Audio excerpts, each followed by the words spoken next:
Swayam Prabha. Digital India. Educated India.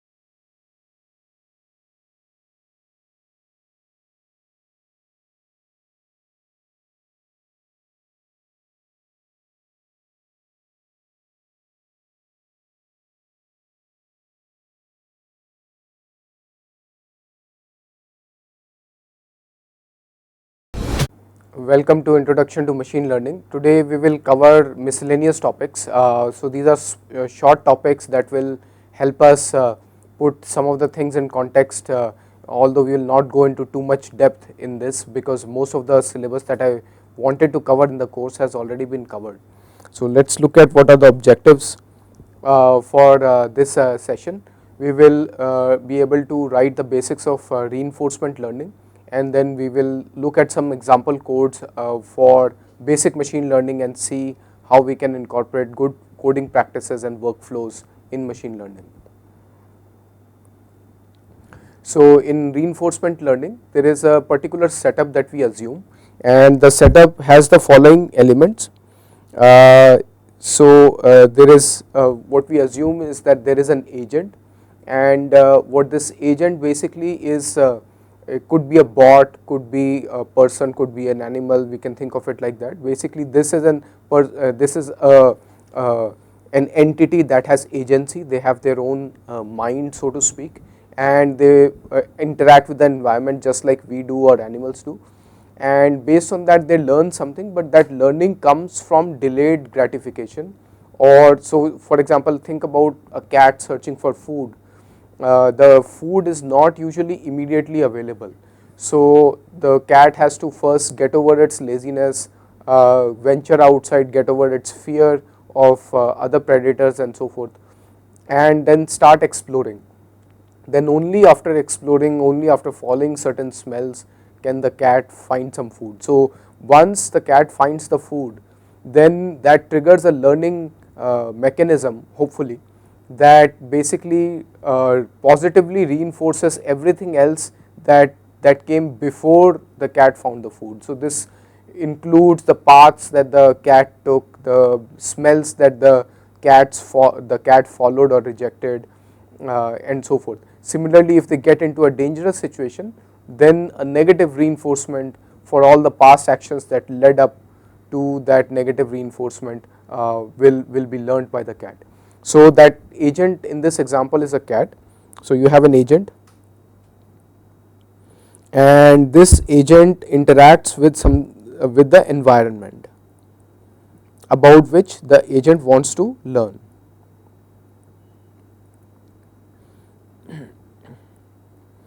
And the agent takes an action,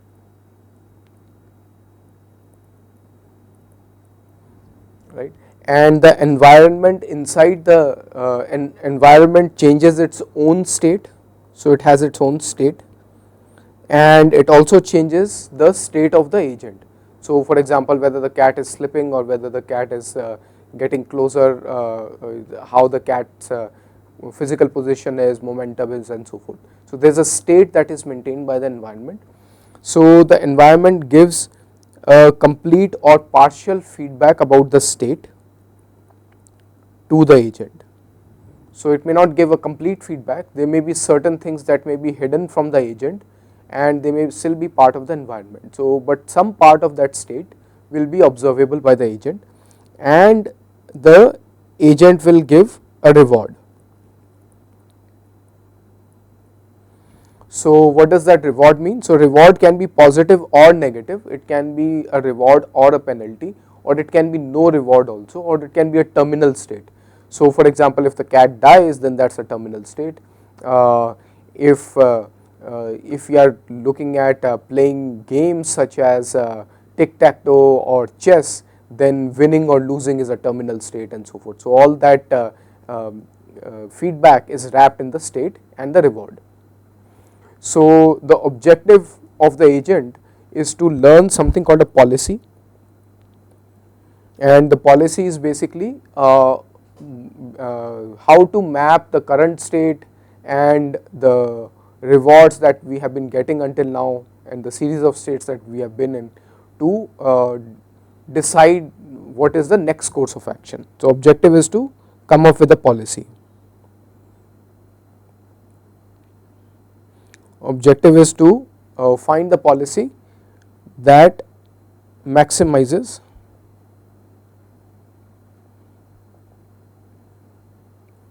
expected long term reward, not the current reward, long term reward. So basically several things go into this. We have to think about what does long term mean, okay, what does expected mean and so forth, and all that basically goes together to tell us what kind of a reinforcement learning strategy we will use. So this reward, as I mentioned, is delayed. Even the penalty is, or which is the negative reward, that is also delayed. The way we set it up is usually the time we think of it as not a continuous variable but a discrete variable. So there are discrete time steps. So let's say we have t is equal to 0,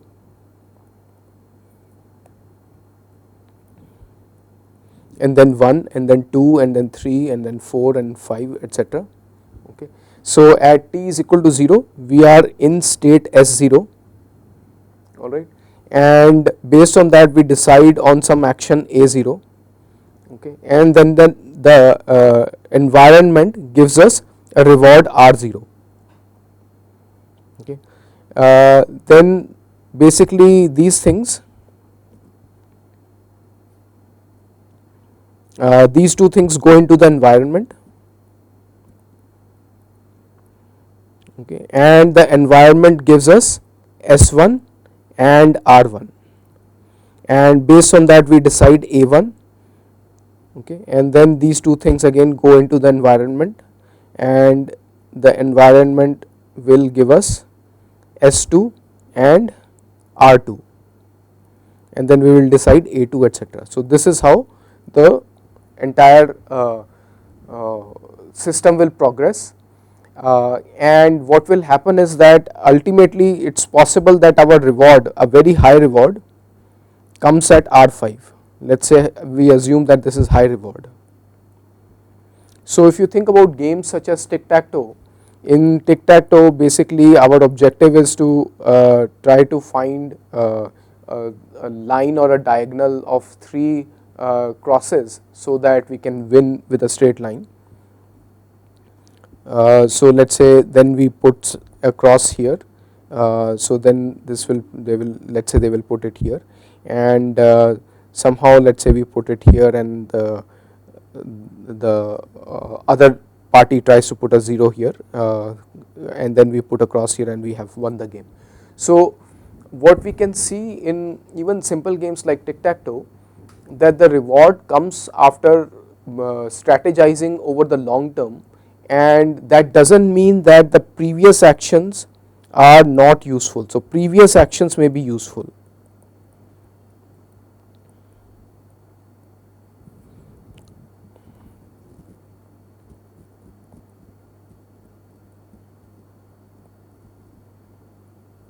Useful or harmful, okay. So it's not just the last action, the A4 action, it's not just the A4 action that led to the high reward, it could be a series of actions including A1, A0, A1, A2 and A3 that contributed to the high reward or the high penalty at the end. So somehow we have to make sure that we can strategize over a series of actions so that we can get high reward even if they are delayed rewards. So this kind of a delayed gratification is the norm in learning among animals with higher intelligence such as mammals and even birds and several other types of animals, and it is also critical in robot planning actions, in game playing, in perhaps long term strategy for trading and so forth. So one of the ways in which this is modeled, the learning process is modeled, is using something called a Markov decision process. So what is Markov? Markov means that your current action only depends on up to one previous state. Okay, it doesn't depend on second previous, last to last previous state and so forth. Only the last state is relevant to the current action.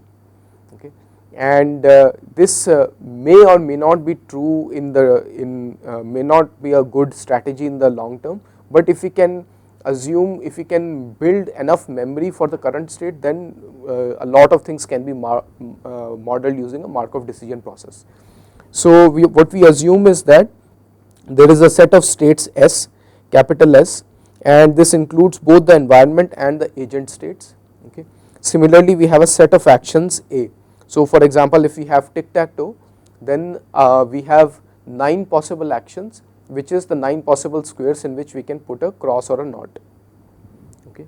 So that is your set of possible actions, 9 possible actions, and state is basically all possible states of the board, which is 3 to the power 9, because each cell has 3 possibilities, that it is either empty, so this is either empty, or it has a cross, or it has a circle. So based on that, we have 3 to the power 9 different possible board configurations, and so that is basically your state configuration S. And then we have transition probability. This transition probability is basically given that we are in state S, okay, given that we are in state S and we take small s, okay, given that we are in state small s and we take the action A, then basically your state at t plus 1 is equal to S dash, where St is equal to, so probability that St is equal to St plus 1 is equal to S dash, given that St is equal to S and At is equal to A. Okay. So this is our transition probability to the next state that we want to model. We want to learn this transition probability, and based on that we will be able to get we will be able to strategize over the decisions that we want to make. Then our immediate reward probability of probability of R, given that we have St plus 1 is equal to S dash. So this is for t plus 1, and St is equal to S, okay, for action At is equal to A. Okay, so that is basically our immediate reward, sorry, not the probability, this is the reward function.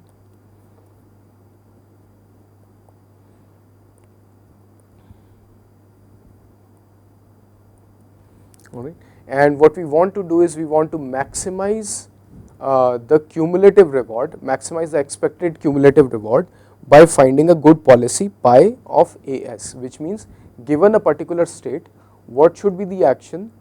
So that mapping from state to action is what we want to find, so that we can maximize the cumulative reward. So we will look at what does this cumulative reward means in a bit.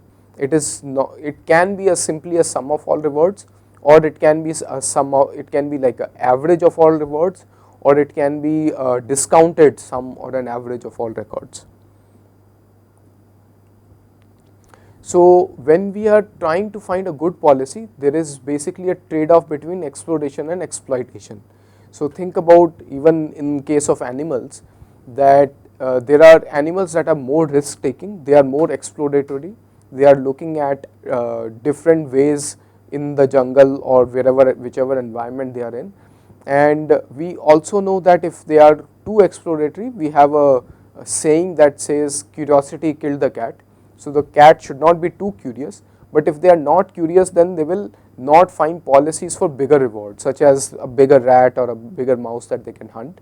Instead, they will only be satisfied with very small animals. So some exploration is necessary, but once you have the learning in our mind, then we want to exploit that learning for perhaps smaller but more frequent rewards. So this can also be thought of in terms of how humans behave over their life. They are more exploratory when they are children and teenagers, but once they are in the middle age, they are trying to capitalize on the skills that they have already learned, and they are more averse to learning new skills and just exploiting what they have already learned. So this exploration is necessary to find like a global optimal in the policy, but if we keep doing random exploration and we don't fine tune on what we have already learned, then the learning is inefficient. Okay. So an example of this is epsilon greedy approach, where basically we have a probability epsilon that belongs to, let's say, 0 1 interval, and what we do is with probability epsilon we explore, and with probability 1 minus epsilon with probability 1 minus epsilon we explore, and with probability epsilon we exploit. What this means is, how it manifests in actual practice is that when we are exploring, we will be choosing from the possible actions with a uniform distribution. So that means we are exploring all possible actions, whereas when we are exploiting, then we will choose from the probability of actions as dictated by the currently learned policy.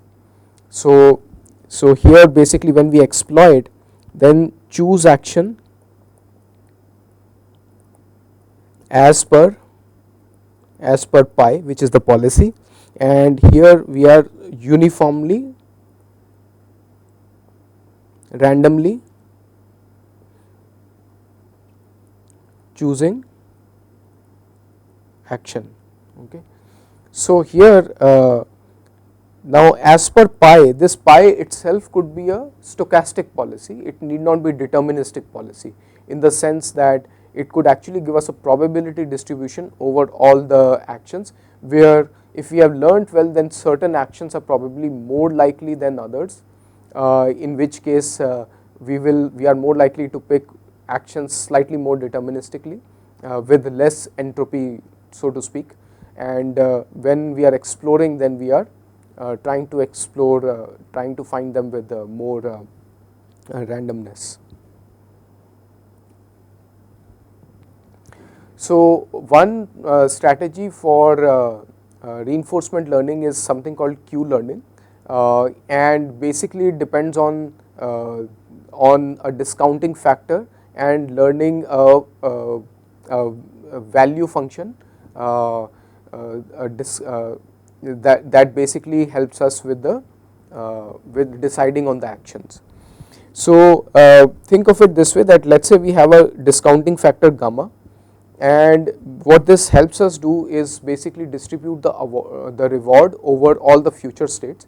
So let's say our current reward is R or RT, and we have a discounted future cumulative reward R, which is basically, let's say we sum it over t is equal to 0 to infinity,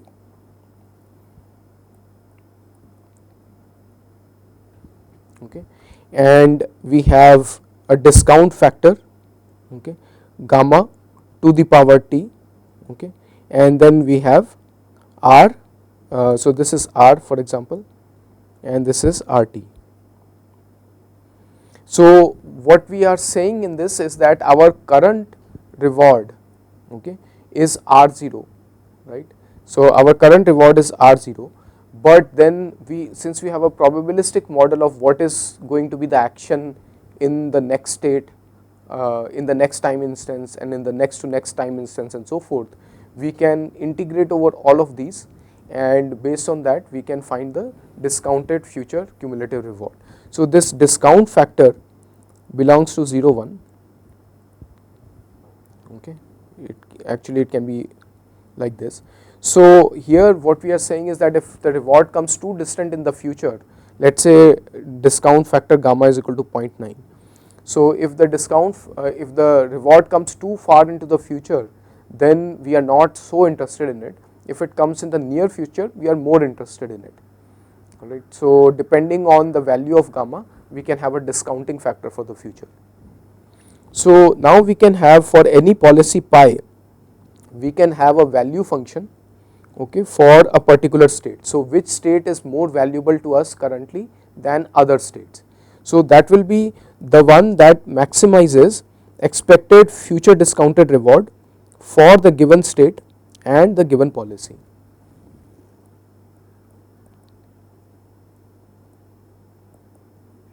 And this is expected future cumulative reward.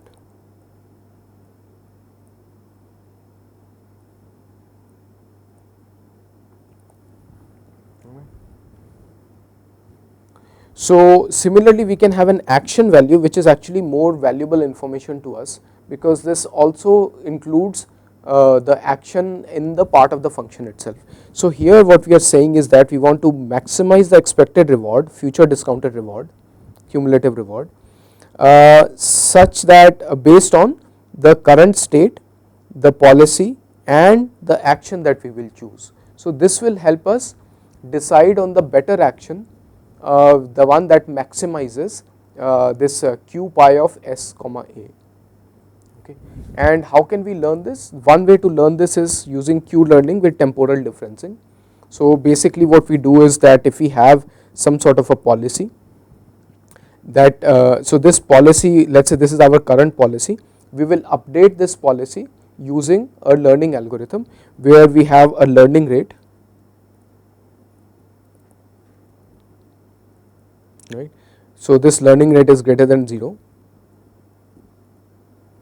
alright, and then we have the current reward,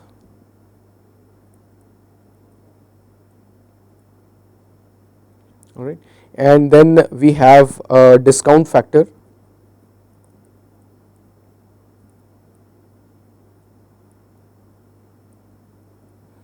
then we will maximize over, okay, all possible actions that will give us the best estimate, the highest estimate of expected reward for the next state minus whatever we have for the current state. So what you can see is that here we are, we can write it in another way, that this q nu st comma a is actually 1 minus gamma, okay, of q st comma sa st, okay, plus gamma times the rest of the thing, gamma times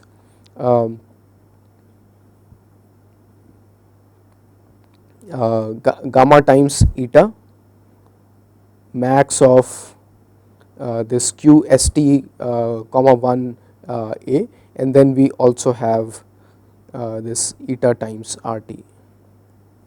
Okay. So these are the three terms that go into updating the policy, where we have some portion of the previous policy depending on how much we want to discount it, and then we have maximization of the next reward and the current reward. So these three factors basically go into Q learning. So in practical terms, what we will have is we can think of it as a box, a machine learning box. In this machine learning box, what we have is we give it ST, right, and we give it we give it AT, different values of AT, right, and outcomes, it tells us the reward, and then based on the reward we can find what is the future discounted reward. So let's say if we can predict that, then we can get better estimates of what should be our action. Okay. We can set it up as a different machine learning problem also, where we get a probability distribution over AT such that our loss function takes into account the expected cumulative reward, future reward, and based on that we can learn the probability distribution over the actions that we should be taking. So there are different ways of setting it up. So it's a whole different field. I just wanted to quickly introduce reinforcement learning. One classical example of reinforcement learning is that, let's say we have a platform and we can take two actions, a slight right push or a slight left push, and on top of this platform we have a rod and we want to maintain the balance of this rod, because this rod can either fall here or fall here. So based on the state, which is what is the angle of the rod, okay, and perhaps what is the angular velocity of the rod and the velocity of the platform that is trying to balance it. Based on that we can decide on a policy that will keep it balanced. So our reward would be for example inverse of the angle between the vertical position that we want to maintain and how far we are from that position. So that's it about reinforcement learning. Now let us switch gears and look at some code for machine learning and see how we can incorporate some best coding practices for machine learning. So a lot of machine learning that we will use, the libraries that we will use are in Python. So it's a good idea to revise some of the practices of computer science and Python that will be useful for machine learning. So basically in Python there are a couple of things that we should know. For example, what are constants, variables, and how do we name the variables? How do we encode conditions like if then else? What is a function, how we code functions in Python, what is NumPy, which is a numerical library in Python quite similar to MATLAB, and how do we use linear algebra calls within NumPy. Then what are different types of loops such as while loop and for loop, how do we vectorize the code, and then basically what is a complexity of an algorithm. So let's start with constants and variables. In Python there is no such thing as a strict constant. Everything is actually used as a variable. So but in naming convention we can keep certain things as constants and variables. So here let's look at an example of good coding practices. So if let's say we want to compute the area of the circle and we code it as area of the circle is, so in Python if you use a plus sign, this plus sign is basically in print statements, it is a concatenation of strings, it's not addition of strings. So here we have area of a circle is, and then we want to print a value, and here you can see that the radius we have assumed to be 4 and the value of pi is 3.1416 approximately, and based on that if we run this code we will get an area of the code. Now the problem with such codes is that it is hard coded, we have hard coded these radius values and so forth, and if we use the same formula again and again we will have to make a lot of changes in the code. A better way of writing this code would be to say to save these as variables, that pi is stored as variable a and radius is stored as variable b, and then we have area of the circle is a times b squared.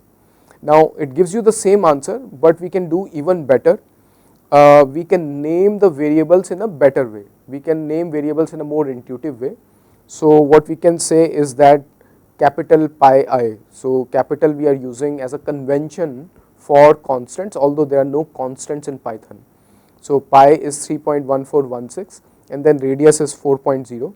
We add a decimal so that Python automatically does type assignment, that it will now be a floating point, it will no longer be an integer. If we just write 4, it might store it as an integer. So then area is equal to pi times radius squared, and then area of the circle is string area which we have calculated in the previous line. So here you can see in this block of code that the variables are named much better, and we have added a lot of comments. When you use this pound or hash sign and we write something, that becomes a comment, and these comments are very good to be able to revisit the code so that that we don't forget what we have written in the code. By the way, you don't need to even install Python today to get started in Python and to get started in machine learning. All you can do is you can open something in Google Colab, and it's a free, you can create a free account linked to your Gmails, and based on that you can start practicing Python in this interactive code block format very quickly in Python. Then how we code conditions is also very easy in Python. So if we do lazy programming, then which is fast, but then the con would be that it will we will not be able to read our own code after a week or so, and it is inflexible and error prone. So I will show you how we can incorporate conditions such as if then else and actually use good coding practices while doing so. So let's say we want to check whether a number is divisible by 7 or not. So we can say that we can take input from the user by writing this command input, and then the message is enter a whole number and check if it is divisible by 7, and then after this colon, the user will enter the number which is 7 itself, and then what we will do is we will find whether if we round off x by 7, is it same as actually x by 7. If it is true, then it will be, it is divisible by 7, otherwise it is not divisible by 7. In fact, I can run this code right now and show you what it actually does.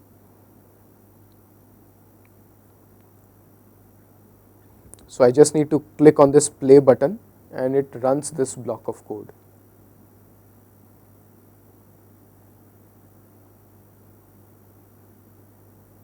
So now it is asking me for an input, and I can add the input. Let's say I will add, I will give number 21 or 211, let's say, and I will press enter, and it says the number is not divisible by 7. Okay, so it has done the check. Now here there are several programming fundamentals that are missing. We have hard coded certain values, we have not made it very interactive and so forth. So let's see how we can rectify that. So let's say now if you want to check the divisibility by another number, we will have to change this number 7 in several places. A better method would be that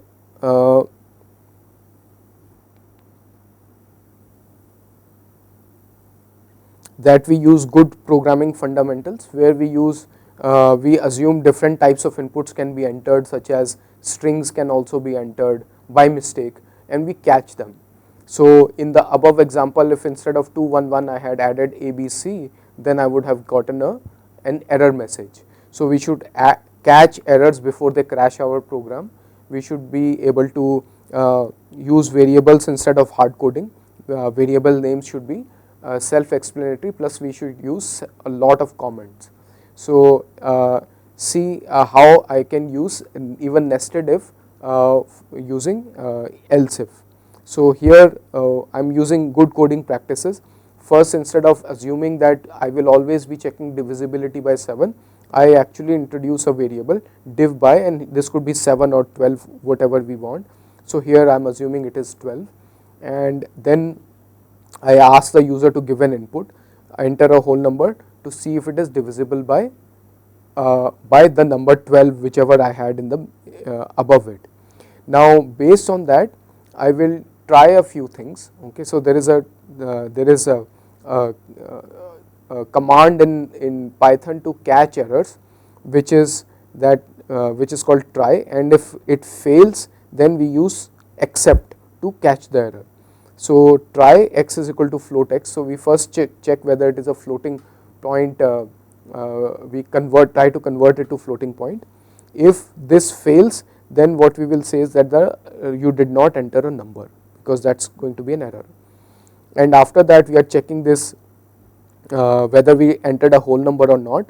So if round of x is same as x, then we will check divisibility by 12. otherwise we will say else print this number is not a whole number, okay. And then we will check the divisibility. If it is divisible, we will say the number is divisible by 12, str div by, or we can quickly change it to 14, 7, whatever. So now this program is quite flexible, else it is not divisible. So this is a much more much better way of writing the same program. It requires more lines, but it is much more robust to different types of inputs and changes that we might require in the future.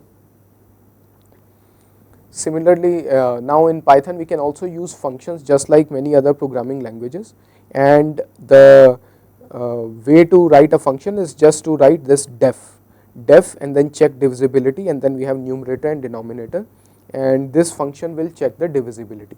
So I can enter two numbers and then the same type of code try whether it is a number or not, and all that part has been copied here. Now in the main program I can say that check divisibility by 7, and then I will call this function, okay. I will first take the input x and then I will do check divisibility of x by div by. So here I have entered 6 and it says 6 is not divisible by 7. So it's quite straightforward, but if we incorporate good coding practices, your machine learning codes will be much more flexible and you will be able to debug them better. Now let's look at NumPy. NumPy is a library which we usually import into Python using the name NP.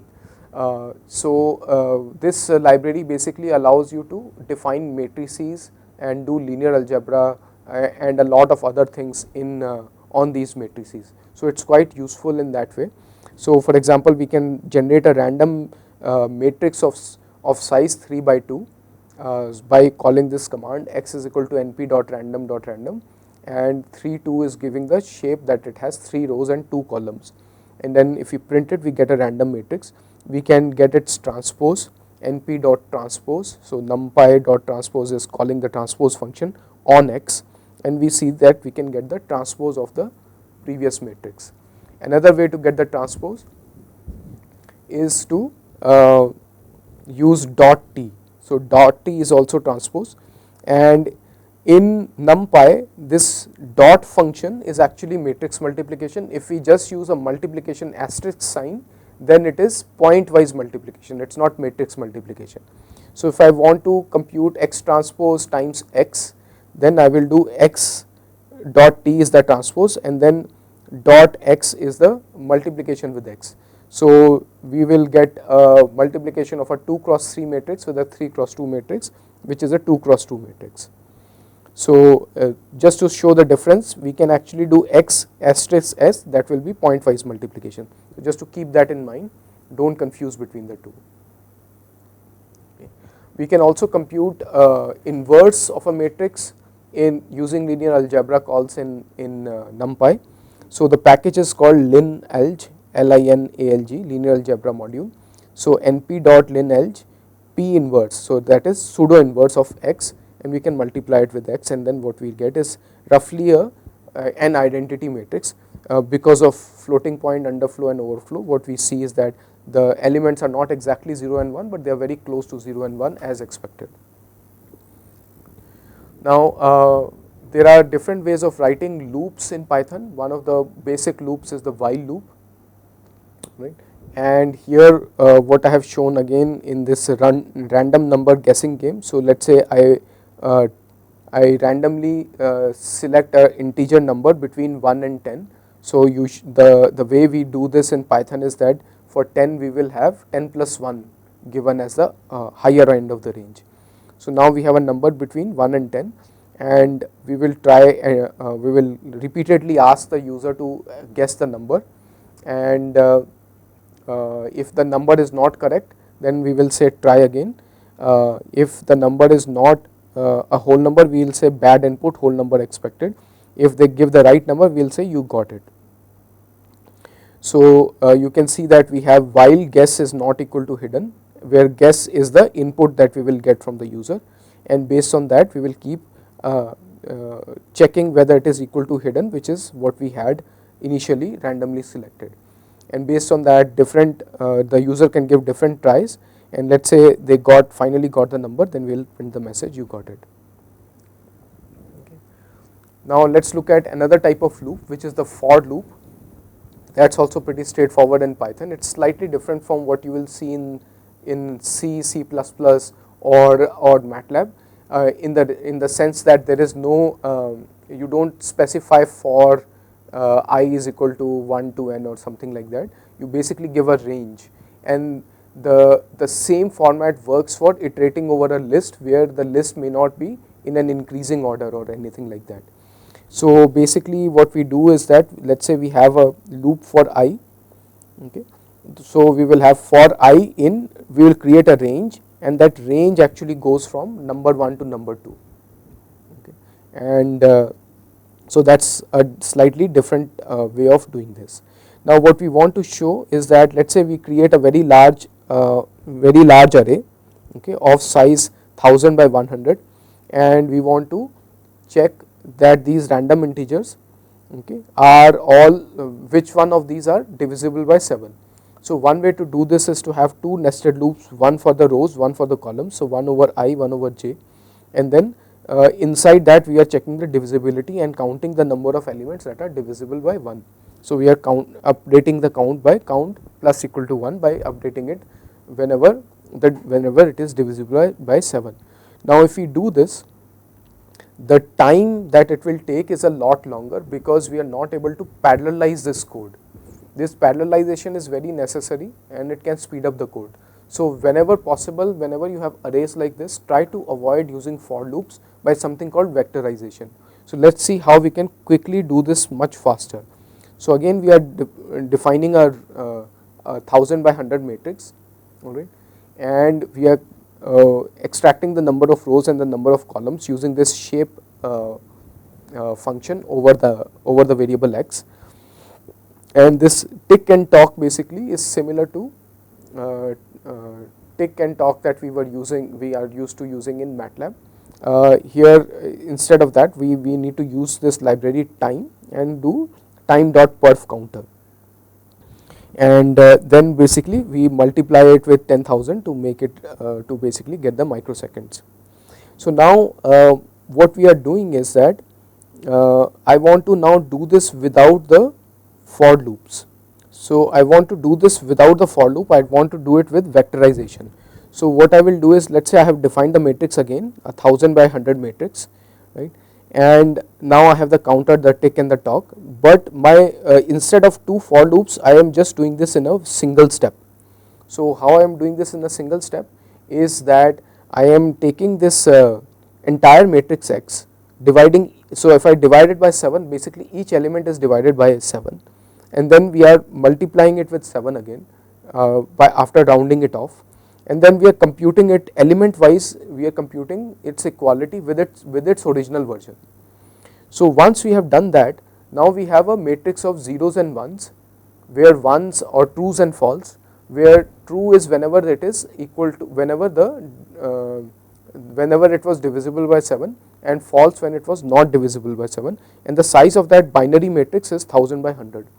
So we can sum up all the ones and the zeros to get the number of elements that are divisible by 7. So we use something called np.sum, and axis is equal to none, which means that we are not summing over just the rows or just the columns, but all axes.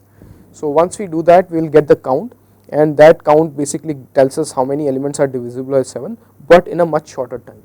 So this basically, if you can do this in one step without using the loop over I and j, then you will get much faster codes. Okay.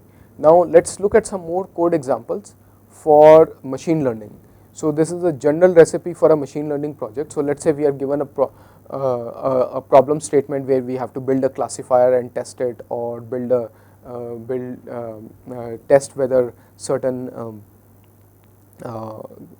clustering is working or not. So never just simply get into the problem and start running classifiers, training classifiers on the data. First you have to understand the data, because there are several things in the data that may or may not be useful. There might be features that need transformation and so forth.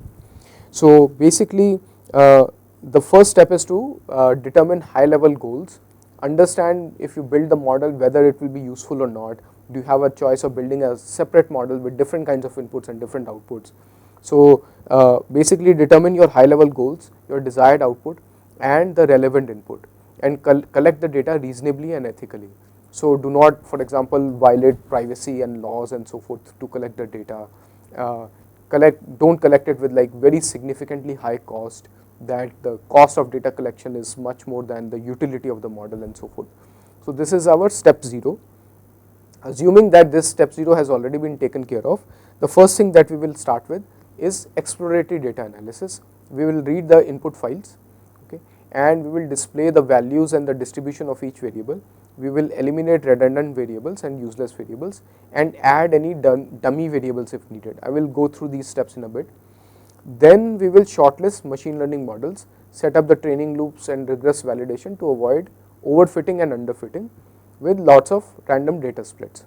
Then we will synthesize our results, that which models work very well, which ones are work by fluke but they are not, but they don't work on other random splits. So just because a model works on one particular split between training and validation data, that doesn't mean it will always work. So it has to work on in a variety of splits. And then we will test on completely untouched data and see which models are robust. And then we will deploy the model and monitor whether it is still performing well when it is actually deployed. So this part I will not talk about, I will not teach this part. I will go through steps 1 through 4. So these are some of the libraries that we use in Python for machine learning. One is NumPy that I recently spoke about. Then there is a library called Pandas. Usually we import it as PD. This library helps us read CSV files, write CSV files, do some data manipulations, create data frames and so forth, tables, data tables. And then we have two plotting libraries, one is matplotlib and the other is Seaborn. Okay. So here there is a data of cardiotocograms from UCI machine learning repository by Iris D. Campos et al. And we will use this library, we will use this data set for building a predictive model using machine learning. Okay. So first we want to load the model, load the data, and for that we will use files.upload, okay, and this files.upload helps us choose the file, and then we can select the file from our local library and upload it into Google Colab. So here for that we will use this library google.colab import files. So if you were actually running this locally on your machine instead of the Google Cloud, then you would not need this, you will just be reading it directly from your local directory. And then we can print whether we have loaded the file correctly or not. Okay. So based on this we have loaded two files, one is for training and the other is for testing. Okay. So two files we have uploaded, and then we want to explore the data. So we want to see first of all how many variables are there, how many samples are there and so forth. So for that we will first read the file pd.readcsv. This is pandas function read CSV file, and we are reading the training file and the testing file. So this is our training data frame, training df and testing df, and then we will display the data frame to see what is in the data frame. So we can see in the training data frame we have 1497 rows and 26 columns. We have these variables such as their names are B, E, LBE, etc. So if you open the CSV file, this will be the header row, the one that you see on the top, and what we can see is that we also get a class. So this class is likely the label that we are trying to predict, it's a binary label, and what we will get in the test is also the class, but we will try not to use it and we will try to predict it, and we will try to match with the given class whether it is correct or not. So the test data has 629 rows. So what you see from this is that each of these variables that you see, right, they have different scales, different ranges, minimum and maximum. So we should first check what kind of data is there in each column, are any of these like categorical data as opposed to numerical data?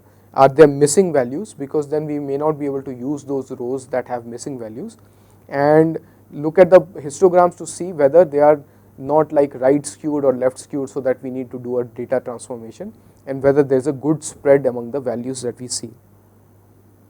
So we are printing the data types, train df is the training data frame, dot d types, data types, and what we see is that most of the data types are either integers or floats, floating points, but then we have a d type object, which is the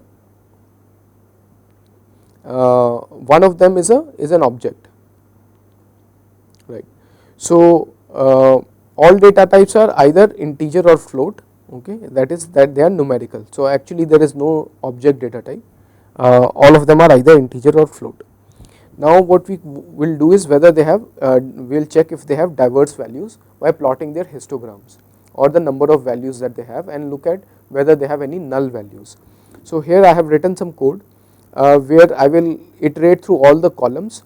So for column in call in these columns, so training data frame dot columns dot value, so these are the value, the name of each column, and we will list the values, okay. So for that I will use panda function unique, so pd dot unique, and we will look at a list of unique values in each column.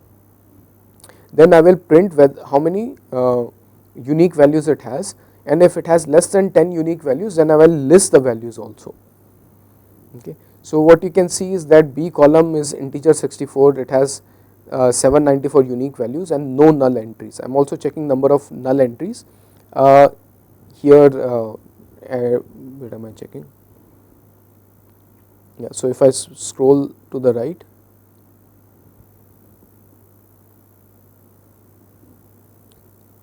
there is a function called pd dot is null. So pd dot is null tells me whether I have found null entries in that particular column or not. So here you can see that all of these, all the variables have 0 null entries, which is very good. I do not have to eliminate any samples, I can use all the samples.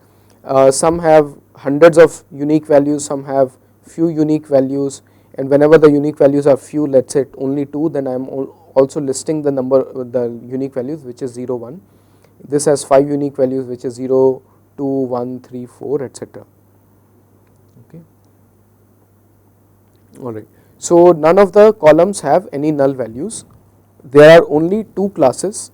Okay. Some of the predicted variables have lots of values. So even though they are integers, we will treat them as continuous variable. And there is a variable dr which has only one unique value. So we will eliminate it. Okay. Now first let us visualize these by plotting their histograms. So all this is necessary so that we can decide which data transformation to use and which variables to eliminate. So here I have a code that basically plots the histogram of all the variables that have integer type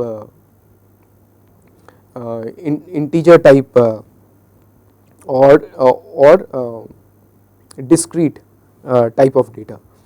So for all the columns, if the column data type is either int64 or object type, then we will plot the histogram. So plt, this is matplotlib dot hist, okay, and then I will write the column name in the X label and show the plot. So you can see the histogram of B, variable B, you can see the histogram of variable E, you can see the histogram of variable LBE, etc.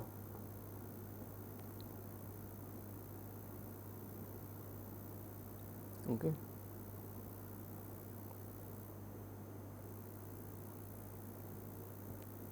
So now I will plot the histogram of continuous variables, and for that if the data type is either integer or float, then I will plot if it has less than 20 unique values, okay, then I will basically plot a histogram with 10 bins, otherwise I will plot all of them. So you can see these are the histograms of different variables. You can see this particular variable AC is quite skewed. It has a large peak at 0 and then it tapers off almost like an exponential distribution. You can see that FM is largely of one value, other values are very few and far between. Right. So these observations are critical to eliminate some variables which may not be predictive. Again, we have a very skewed variable which has mostly 0 values, other values are few and far between. This variable has only one value, the other variable is it has no other value. Sorry, this dr has only one value. This has very few that have a value that is larger, 1, rest of them has only one value which is 0. Right. So all these observations we can make about all the variables that we have. Okay, so all variables except dr seem to be spread out, so we will drop dr. We can even actually eliminate variables that have predominantly one value, not just uniquely one value but predominantly one value, because they may or may not be predictive. So we use this function called dot drop. We will use that for both of the training and the testing data frames, and we will drop that particular variable dr. Okay. All right. Now we will plot a scatter matrix which is pairwise plots of variables of all 26 variables with all the other 26 variables using kernel density estimation to smoothen out the single variable histograms. And what we will see is how the variables are correlated.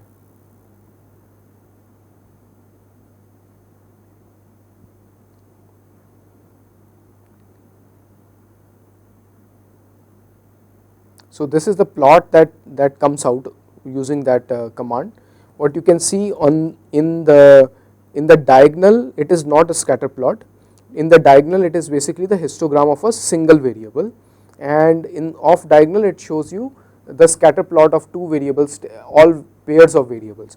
So you can see, for example, the variable LB and whichever variable is next to it, AC, they are almost perfectly correlated. So obviously we don't want to use both variables. Here again, E and B are somewhat correlated.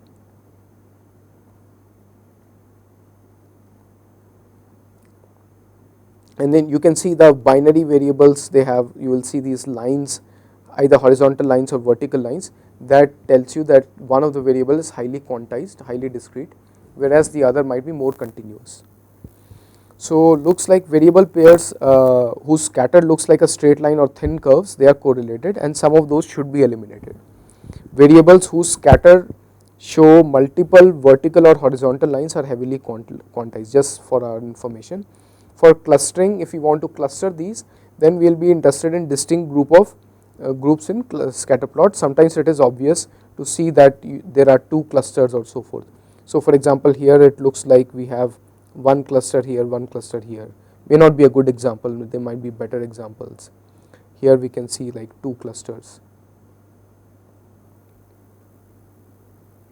Okay. So now we are going to plot the correlation matrix. Okay, so we will use this command .corr correlation, and we can use Spearman correlation as opposed to Pearson correlation for nonlinear correlation, and we get the matrix like this. If you see a bright value, that means high correlation. Remember this, here we had perfect correlation between two variables LB, E and LB. So that's why we get this bright white block. Here we had somewhat good correlation, so we get this bright block, but it is not as bright as this one. So here some variables can be eliminated, and if we go further down, we can see here that we have a very bright block of which only one variable is probably necessary. Okay, so now what we will do is we will plot side by side box plot of every variable based on the class that we are trying to predict, to see whether the variable is differently distributed for class 0 versus class 1.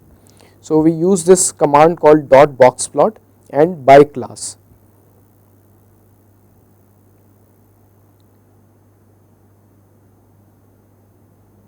So here we can see that the variable b, so it's a little bit not very clear because it is overwritten by another text. This variable b, you can see that the its distribution for class 0 and class 1 are quite similar, so perhaps it's not very predictive. Same with variable e, and same with variable lbe, lb. Now here it is interesting, with for variable AC you can see that the median for class 0 is much higher than the median for class 1. So perhaps this is going to be predictive. Same here in variable ASTV, you can see that this is differently distributed than this particular variable.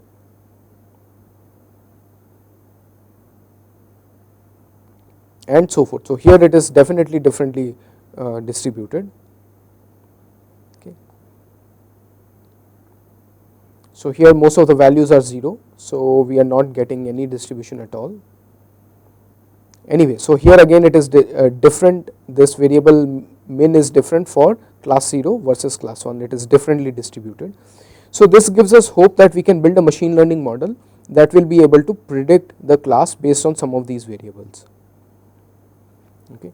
So looks like there are discriminative variables, but they with non-overlapping side by side box plots. Okay. So now we want to prepare the data. So we want to eliminate useless variables such as dr, which we already did. Okay. We want to convert discrete variables. Let's say if it was cats, dogs, oranges, apples, then we want to convert them into one hot bit using dummy. We don't have that in this data, but if we did, that's what we would do. We would normalize the variable so that no variable has a disproportionate sway on the model. Okay, so all variables will be either normalized with min-max scalar or with scalar where it shifts every variable to 0 mean and unit standard deviation. Okay, so here I am using the pre-processing, which is for the scaling, for min-max scalar or for standard scalar, and then I am specifying which columns I want to retain, other columns I will drop. Okay, columns to retain, this is a list of columns, as we saw from the box plots that some of them can be dropped. Okay, then I am fitting the scalar, and that scalar will compute the min and the standard deviation, and I will use the same scalar for both the training and the testing data. I will not refit the scalar, I will not refit the scalar on the testing data. I want to use the same min and the max, same mean and the standard deviation. So now we are checking the correlation again to see whether it is correlated, whether the data is correlated. Looks like, so here the mean of all the columns after data transformation is almost 0, and you can see the correlation matrix does not have any high white values except for the diagonal. That means most of the variables are uncorrelated. Okay, now we will transform the test data using what we the mean and the standard deviation we learned for the training data. So we will use the same scalar, okay, and the scalar that we learned, and we will apply it to the test data for only the columns that need to be retained. So now this is the transform test data, and you can see that the means are not exactly 0, or they are, although they are close to 0, and that is because we did not recompute the mean on the test data. It is the same mean that we were using for the training data that we are using here. Now let's see how we can do the training and validation. So here I will use a library called scikit-learn, and basically we import it as sklearn, okay, and from that we will use certain modules such as model selection, okay, and from that we will use the grid search cross validation, we will use the classification report and AUC ROC score. Okay. So these are balanced metrics. If we just look at accuracy, then if one class is more if the classes are imbalanced, one class is much more abundant than the other class, then we may not be able to rely on accuracy. We will have to look at some balance metrics such as F1 score or AUC ROC. Okay. So now let's train a support vector classification using grid search CV. So here from sklearn I am importing the support vector machine module, and I am specifying the hyperparameters over which I will search. I will search over 3 types of kernels: RBF kernel, linear kernel and polynomial kernel. The C penalty that I will use is also 3 of them: 0.1, 1 and 10, and the degree for the polynomial kernel will be 3, 5 and 8. So now I first initialize this instance, create an instance of the classifier using svm.svc, and then I will do a grid search. Okay, create a grid search instance where I will give the estimator this svc that I have initialized, and I will give the list of hyperparameters, the grid of hyperparameters, and I will use a scoring method. So what is the scoring method here? So scoring method here is F1 score. We can use different scoring methods for finding which is the best hyperparameter. We could have used accuracy, but I want to use a balanced metric like F1 score or AUC ROC score. So then training is only one line of code, this line 16. I use clf.fit, okay, and in which I will give the training inputs X and the target outputs Y. Okay.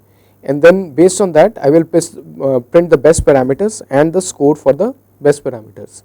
Best F1 score is whatever the score is. And then for classification, all I need to do is I want to call this function dot predict. So CLF is the classifier that I have, CLF.predict, and I will give the test X values, and out comes the Y predicted values, and then we will compute the classification report of true versus predicted and print the AUC ROC score.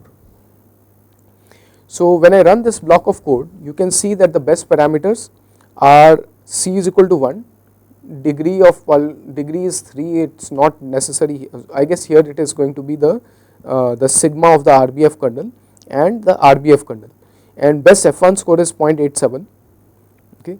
And when I print the classification report, I can see that the precision for class 0 is 0.91, recall is 0.91, and F1 score is 0.91. Okay, and average accuracy is going to be 0.91 as well. So an AUC ROC score is also roughly 0.91. So it's a pretty good classifier. Now let's try a different classifier such as random forest.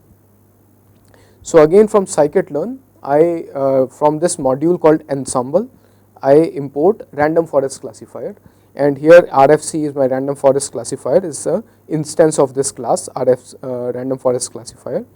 Here my hyperparameters are max depth, which could be 2, 5, 10 or 20, and number of estimators, number of trees, which is 10, 30 or 300 or 100. And then again I call the same function grid search CV over these, and I will call the fit function to basically train the random forest.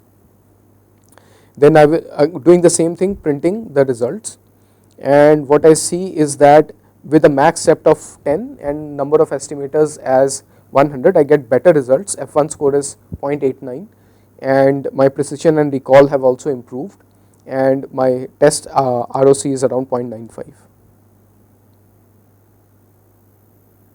Now let's say I don't want to call grid search CV, I want to do my own custom hyperparameter tuning. So I want to split the data into training and validation, and then I want to split the data into training, I want to repeatedly sample from the training data and test on the remaining data within the training subset which I did not pick, and see overall, let's say in 25 bootstrapped samples which model performs better. So I can write my own custom code which is going to be slightly longer, but it will probably be more rigorous.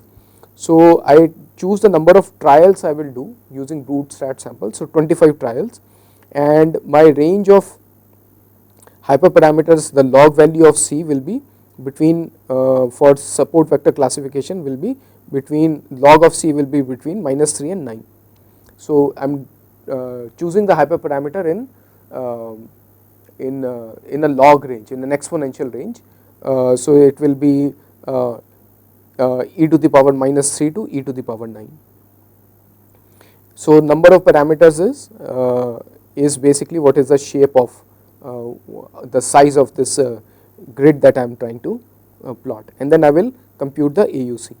So now I run a loop over all the settings of the hyperparameters, okay, and then I print a message that I am trying this particular log C, and then I will do 25 trials for each of these. So in n trials in that range, okay, I will do a random split 80-20 split, for which I use this dot train test split, okay, this is a function that I call, and I split the data with train size 80 and validation size 20, just the training data itself. I fit an RBF kernel with this particular C that I have chosen for this, and I will return the probability values as well, not just the classification values. And then why I need that is to plot AUC ROC, to compute AUC. Then I fit the training classifier, and then I do the prediction on the test case.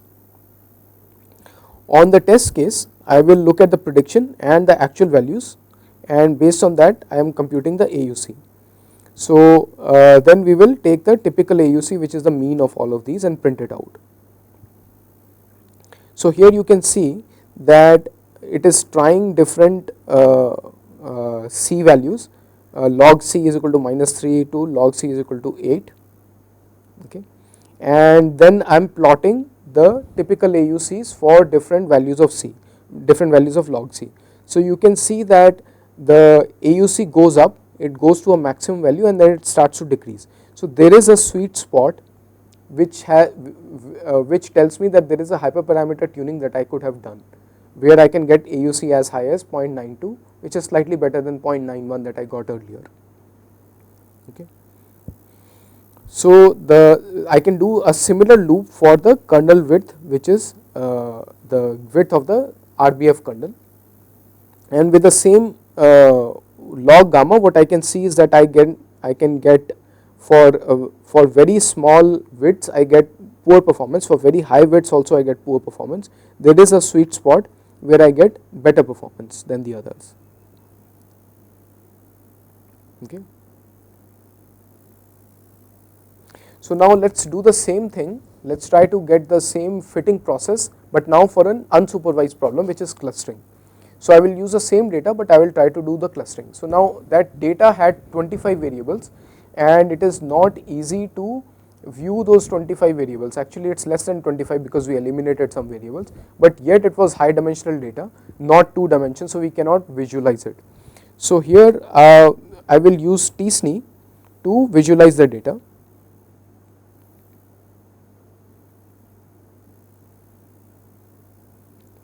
So I am using this sklearn.manifold module, from which I can import tsne. So this is the stochastic neighborhood, T distributed stochastic neighborhood embedding by Hinton et al. And here there are two things that have to be set, that how many components I want, whether I want a 2D or a 3D visualization, and there is a hyperparameter called perplexity, you can play with that. And so basically it tells you, it controls the power of one of the functions that we have in the SNE embedding, and then we just do the fit transform and we get the tsne dimensions for the data, so that the y values for the data, and then we can plot it as a scatter plot. What we see is that this the 20 dimensional or 15 dimensional data has been reduced to 2 dimensions, and we can see how it is distributed. Now we can do clustering on that using dbscan or k-means. So here I am using dbscan, but on x, not on y, with epsilon, like the radius around each point to be 1.5 and minimum number of samples to be 8, and based on that we are looking at the number of unique clusters, and we will give a separate cluster. So we will first print out the number of clusters and we will give a different color to each cluster.